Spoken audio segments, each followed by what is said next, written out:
Assalamualaikum warahmatullahi wabarakatuh. Salam dan bahagia Bapak Ibu guru hebat. Pada kesempatan kali ini saya akan memaparkan jurnal refleksi dwi mingguan pada modul 3.2 Pemimpin dalam Pengelolaan Sumber Daya. Bersama saya Siti Nafian Rohayati, calon guru penggerak angkatan 9 Kabupaten Blora, instansi dari SMP Muhammadiyah 9 Teganan.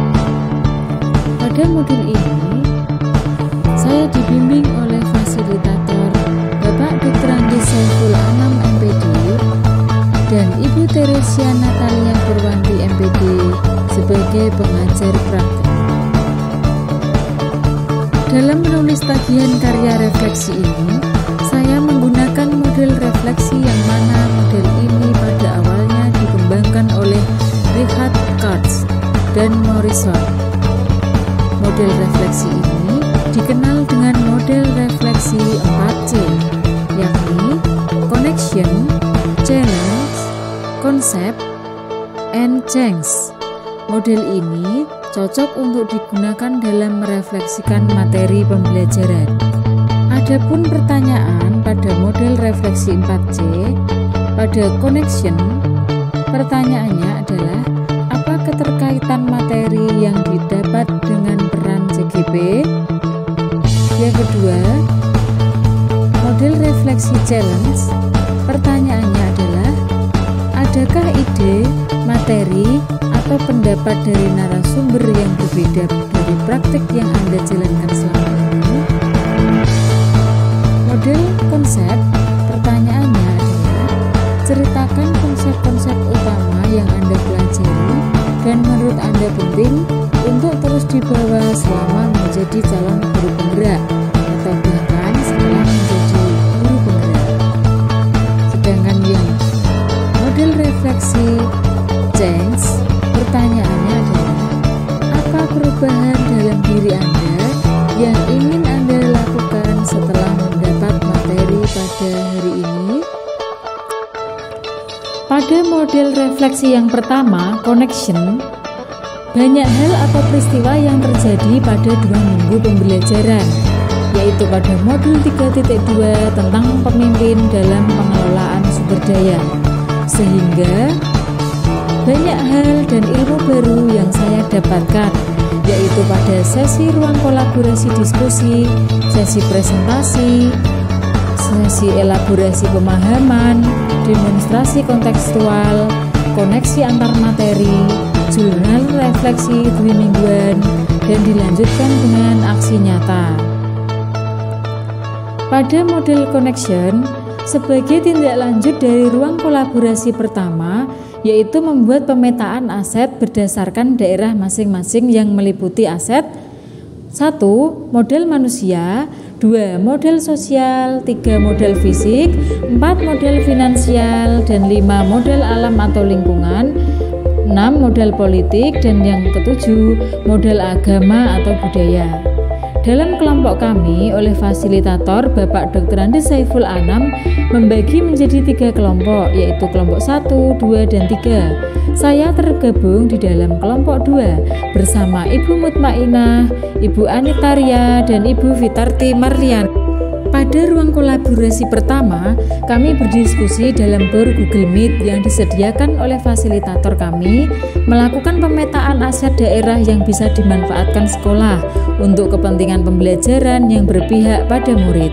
Kemudian pada hari Selasa 20 Februari 2024, kami mempresentasikan hasil diskusi kelompok kami. Berbagi peran untuk mempresentasikan ketujuh aspek yang sudah didiskusikan, kemudian menjawab, merespon pertanyaan atau masukan dari kelompok lain. Keterkaitan antar materi, jika materi dihubungkan dengan materi 2 modul sebelumnya, coaching dan pengambilan keputusan berdasarkan 4 paradigma, 3 prinsip, serta 9 langkah sebagai pemimpin pembelajaran, kaitan materi yang didapat sebagai calon guru penggerak sangat berkaitan erat dengan proses coaching. Coach memaksimalkan potensi coachee untuk menjelaskan masalahnya dan mengambil keputusan yang bertanggung jawab. Pada model refleksi challenge, tentu saja banyak ide serta materi yang saya dapatkan dalam mempelajari modul 3.2 ini, yaitu salah satunya mengetahui strategi pemberdayaan aset, yaitu berpikir berbasis aset dan bukan berpikir berbasis masalah, sehingga memahami aset yang dimiliki oleh daerah kami di Kabupaten Blora yang dapat dimanfaatkan untuk media pembelajaran di sekolah, khususnya di Kecamatan Todanan, dan memanfaatkan aset yang dimiliki sekolah untuk keperluan proses pembelajaran yang berpihak pada murid dan kegiatan maupun program sekolah. Sedangkan pada model refleksi konsep, yaitu konsep yang sangat penting atau utama adalah melakukan pemetaan aset sekolah berdasarkan 7 model aset yang meliputi model manusia, model sosial, model fisik, model finansial, model alam lingkungan, model politik, dan model agama atau budaya. Dari kegiatan pemetaan ini, kita dapat mengetahui dan memaksimalkan penggunaan aset sekolah. Juga terus mengembangkan komunitas sekolah berbasis aset, menekankan pada kemandirian dari komunitas untuk menyelesaikan tantangan yang dihadapi melalui kekuatan dan potensi yang ada dalam diri.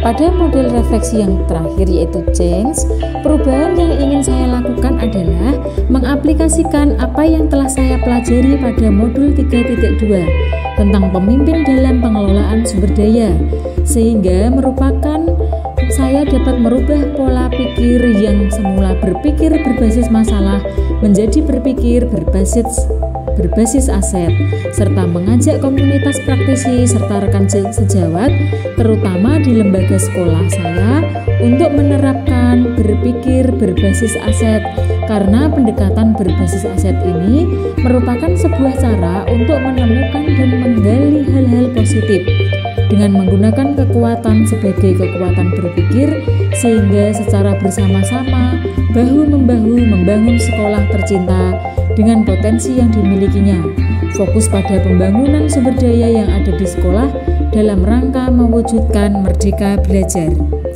Untuk menjadi pemimpin pembelajaran dalam pengelolaan sumber daya, kita dapat menerapkan nilai dan peran kita sebagai guru penggerak dengan bermodalkan nilai mandiri, kolaboratif, reflektif, inovatif, dan berpihak pada murid. Kita dapat melakukan pengelolaan sumber daya untuk diimplementasikan di dalam kelas, seperti pada saat proses pembelajaran kita bisa memanfaatkan aset sarana dan prasarana yang ada di sekolah, memanfaatkan lingkungan sekitar, dan mengembangkan potensi maupun kekuatan yang ada pada diri murid tersebut sehingga proses pembelajaran lebih menyenangkan dan bermakna. Demikian adalah hasil refleksi dari pengalaman dan pemahaman saya selama 2 minggu belajar di modul 3.2 tentang pemimpin dalam pengelolaan sumber daya. Saya berharap tulisan ini dapat memberikan pencerahan dan manfaat bagi pembaca pada umumnya dan bagi saya pribadi. Marilah kita bergerak, tergerak dan menggerakkan. Ayo belajar, berbagi, memotivasi dan menginspirasi. Salam dan bahagia. Terima kasih. Kurang dan lebihnya dari saya mohon maaf. Wassalamualaikum warahmatullahi wabarakatuh.